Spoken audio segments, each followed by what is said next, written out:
Satisfy your need for happiness through your own curiosity with the Ranveer Show. Say if you are doing a Tantra practice, as is the case with so many of the listeners who are listening in. What is Tantra practice? It's practicing upon a mantra, using a yantra. If you are abstaining, if you are keeping a sattvic diet intact, you're trying to also follow the yogic way. Will it add power to your practices? So coming back to the fundamentals of Tantra sadhana, the way I read from the text and the way I believe it works. So Tantra believes in a graded form of practice. Okay, the initial stages, which is that it believes in what is known as Dakshinachara Tantra, the right hand path, let's say, for the sake of easier understanding. So there, all these rules come into play. So you have restriction of food, what you are eating, you have restriction of physical intimacy, and whatever rules are there, all are there.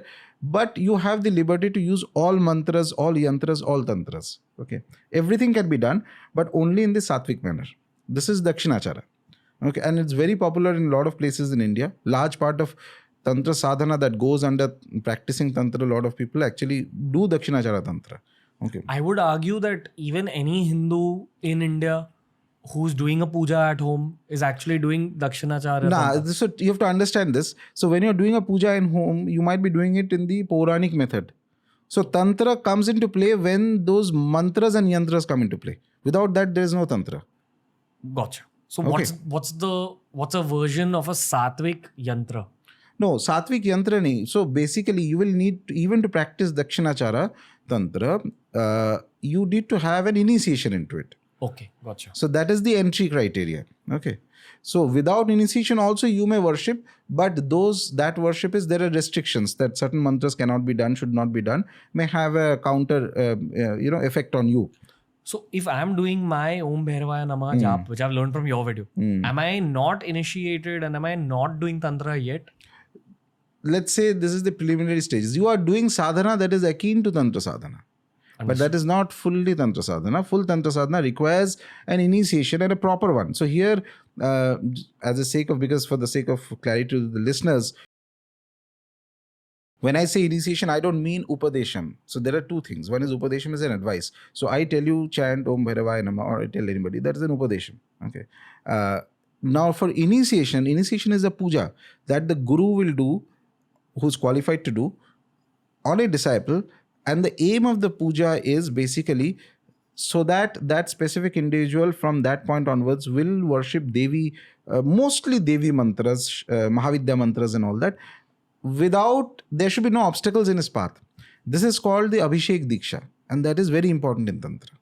There should be no obstacles in his path. Yes. Means that you are starting off in the journey of sadhana. Suppose you want to do Ma Kali sadhana. So it's simple. Or Ma Tara sadhana. You go to a guru. The guru says, okay, you have fitness for it and all that. So on an auspicious day, he calls you. He does a specific puja in your name. You will be part of the puja, havan, and a lot of things will happen. And then he will give you the mantra after that. And say from now on, he will tell you what are the rules of the mantra, how to chant, when to chant, etc., etc. And the aim of the puja is basically, in his parampara, the deities he worships and the others, he's asking them that there should be no obstacles in the path of his sadhana.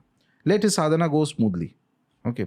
And that is important when one enters into the realm of Mahavidya sadhana. Mahavidyas are very intense forces.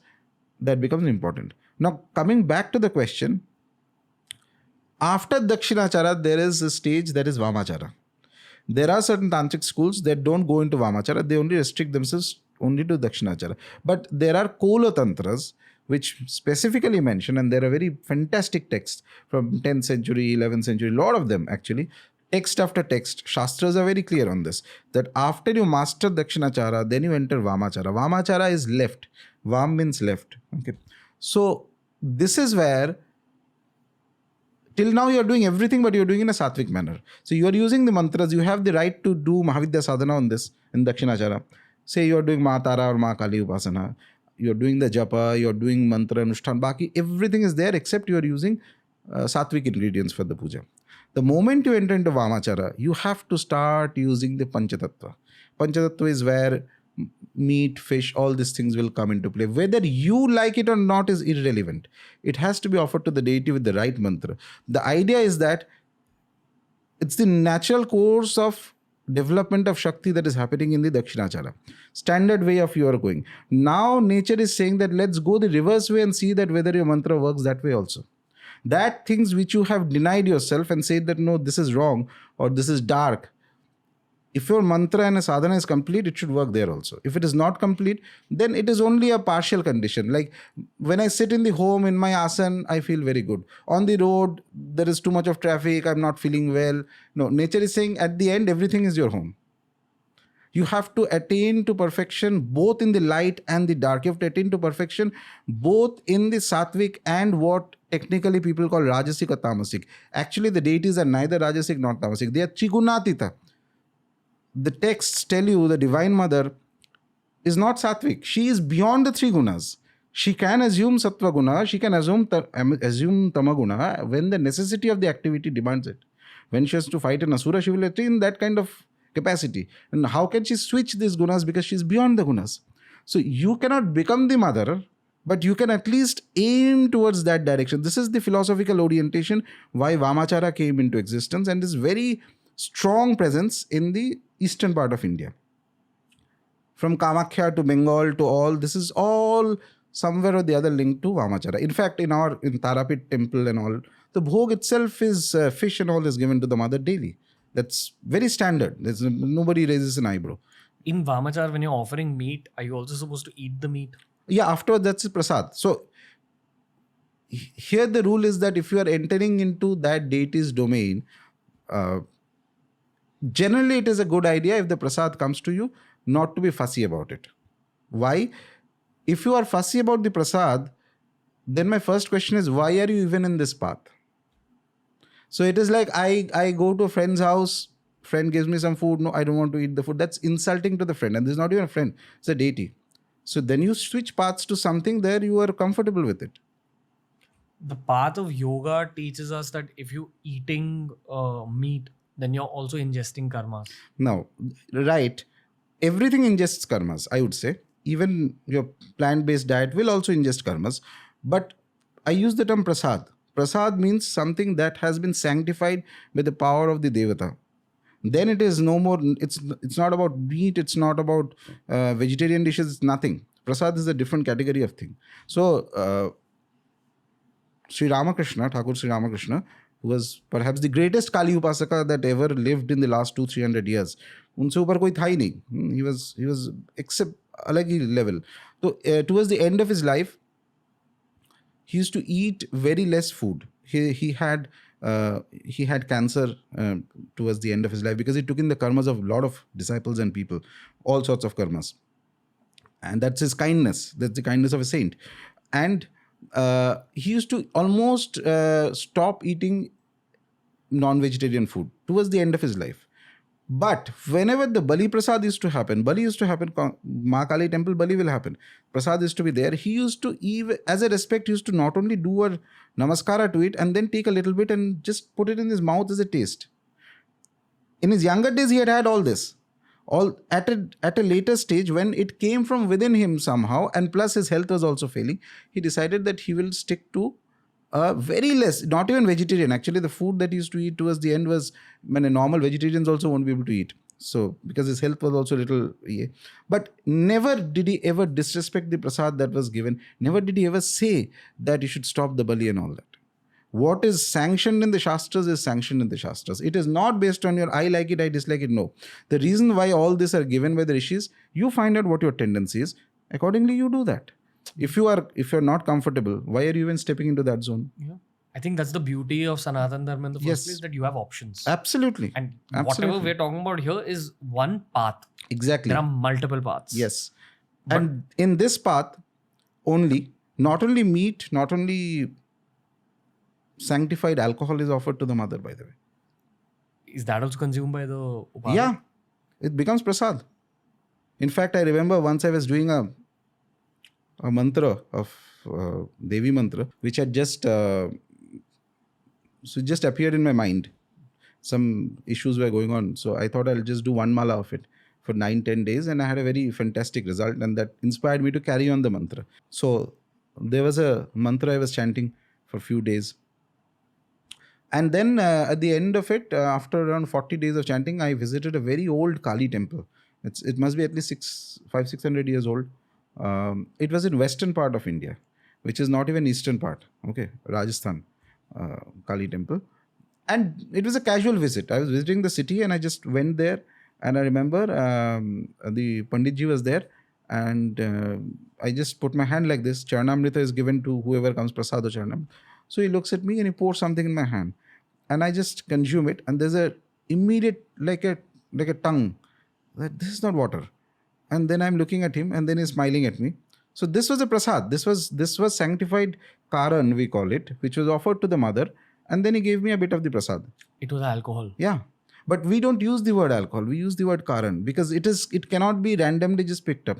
So there are mantras and processes through which it is purified. And then only it has to be offered to the deity, mother. And after that, it becomes prasad. Okay. But you're just supposed to have a bit of it, I'm assuming. No, that depends. So there are processes depending on the sadhana that you're doing. The thumb rule is that you can never allow it to control you.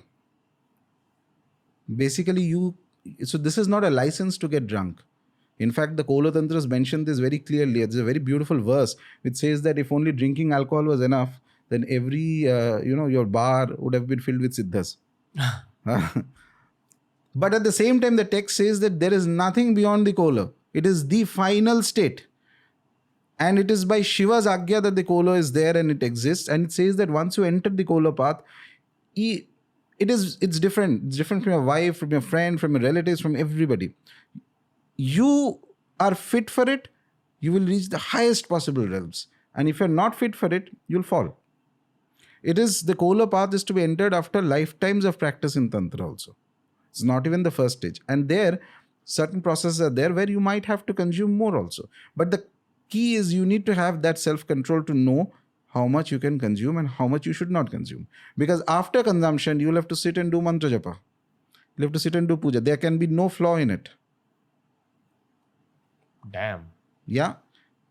If I may add an anecdote to it, there was long back, We wait for these. But go on. There was long back, before I even first came to Kamakhya, I had met one great Tantra upasak whose advice helped me a lot. I was still struggling to find clarity in certain aspects. That man was terrific. He was a upasaka of Ma Kali, and not just normal Kali, Smashan Kali, cremation ground form of Kali. So he had first told me that you have to start going to Kamakhya because your route will be from there. So he once described to me an incident. He used to sit, once in a while, he used to sit in sadhana. So it's like this, he will have a sanctified bottle of Karan and he makes offerings to the mother with it. And then he consumes that. And then he does mantra japa, and then again another one, then again another. After some time, and the funny part is that when he used to do that, normally what I've seen in the average course, when people consume alcohol, they start behaving in all sorts of manners which they end up regretting next day. This gentleman, the more he used to take, the more serious he'll become. He's not laughing around, he's not joking, nothing. It's like deeper and deeper into meditation is going. Deeper and deeper. And after some time, the aura of that place would change such that you will feel scared to even utter a word. He will not speak with you after that because his mind is going to the deity. There is a Shakti inside that thing, what we call alcohol. It is through mantras, he's using that Shakti as a boost to take his mind to the realm of where the deity is. But because it is very powerful, it has its negative aspects also, which is why in the traditional formal religion, it is kind of something that is, if we go by the laws of Manusmriti and all that, or the other Dharma Shastras, they allow you to eat meat. But so far as this is concerned, it's strict banned. You just can't have this. But Tantra says, no, we change this through the mantras. We purify it. We offer it to the deity. And even today, whether it's Tarapet, whether it's Kamakhya, she is offered this. And after that, you take it as a prasad. If you enjoyed today's clip, make sure you check out these curated playlists that we've made especially for you related to the subject that was spoken about in this clip.